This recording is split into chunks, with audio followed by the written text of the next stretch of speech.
Greetings to everyone. I hope that you're feeling blessed and highly favored on today. Jumping right into things. The 4 reasons you can't blame Malika Andrews for her feminist tirade. Number 1, she has been empowered. And now, when I say that she's been empowered, I'm sure that if you watch sports every day, or if you watch the sports news stations every day, whether that be a Fox News or even the ESPN, you'll notice over the recent years the trend of bringing in more attractive females to kind of lighten the tone on the show and to give a alternate perspective to the guys. And so now, as far as with this, or it has its pros and it has its cons. For one, I know that I love to see the beautiful women on the shows in the morning. However, the downside to this is the men rarely challenge these women.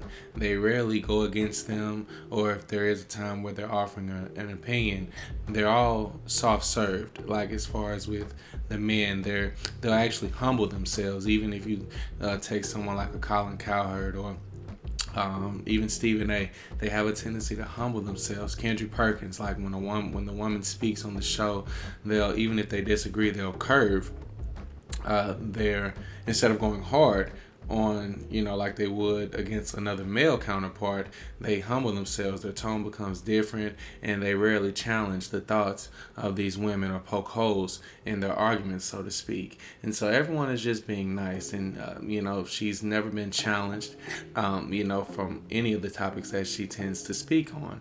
And it's just fortunately in this case, when she did have a mental lapse and she began to speak on this topic, and she began to challenge Stephen A. Smith.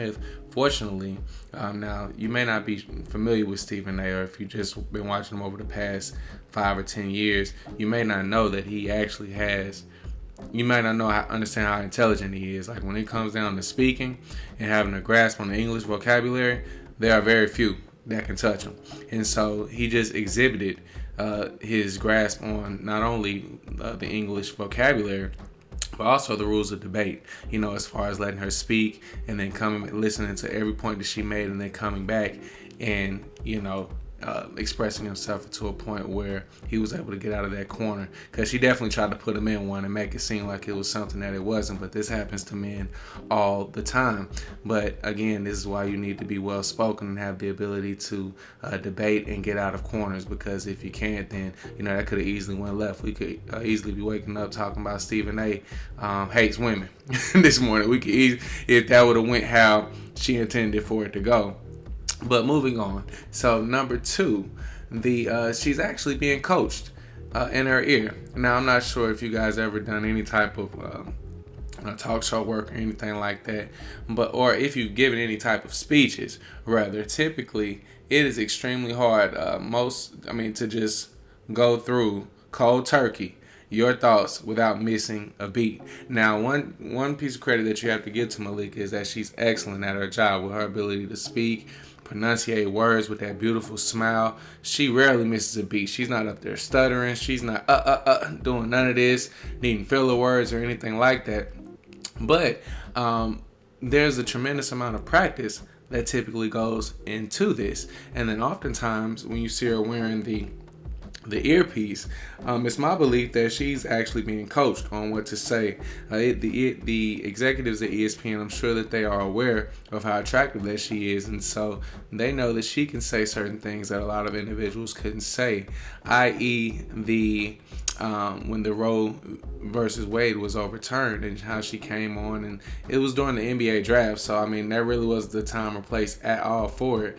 But with her being Malika Andrews, it's almost like she was coached into speaking on that at that particular time, and she was able to slide it in. And I want to change the channel, man. Like, don't nobody want to hear this right now. But again, we sat there and listened because, it's Malika Andrews. And so I believe that oftentimes this is the case, when they're telling her, you'll hear them oftentimes tell you, well, they're in my ear, Stephen A. We have to go to commercial break. I got to stop, cut you off right there. So I don't think this was just a random act. I think they actually told her, to kind of interject and go what direction to go in with it. She just took it a bit too far with Stephen A.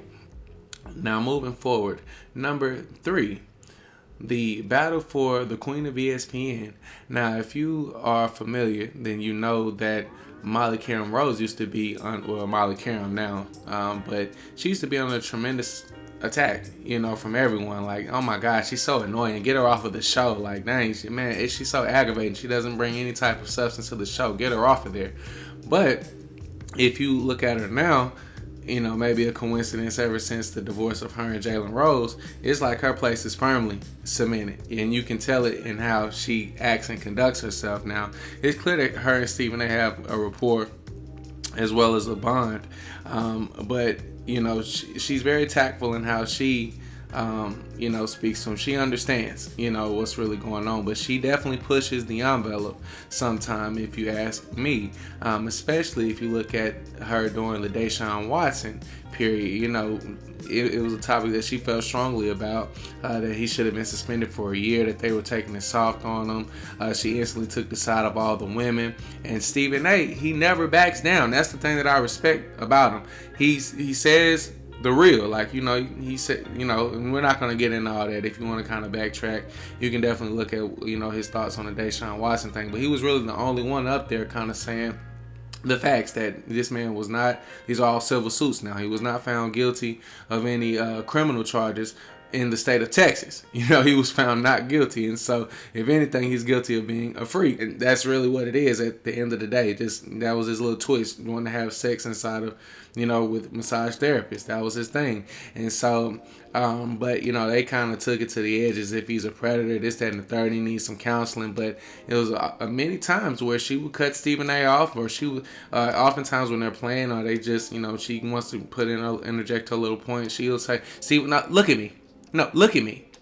Like, all this is strong language when you're dealing with a superior, yet alone somebody that's your boss at the job. This is all strong language, but this lets me know that an air of comfortability has been set between her and Stephen A. So now it's, I'm not going to speculate as to what's going on, but I mean, if you ask me, it look like they engaging in some fornication, man. Just how they interact with each other, how you typically, when that rapport is that good between men and women, it's some sex involved there also. But that very well could not be the case. It might just be the fact that they've been working with each other for so long, and they kind of know the boundaries that are set there.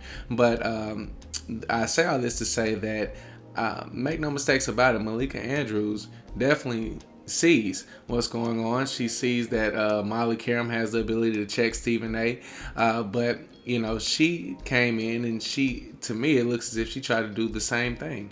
This how Molly Karam got up in arms about the Deshaun Watson. I feel as if she took this as her opportunity to go ahead and blow her feminist trumpet and go ahead and get favor amongst people and show herself as the true queen of ESPN.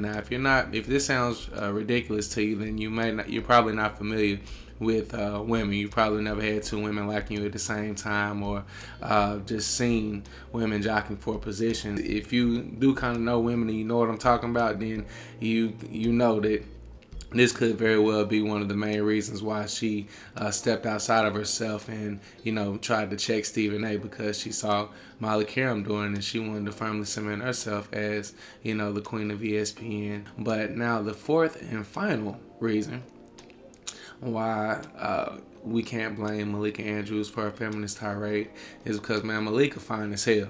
You dig? Like, I just gotta keep that 100. Now we done scolded her. She done took a lick. She jumped back right. She said she took it in stride. Stephen A, I appreciate that clarification.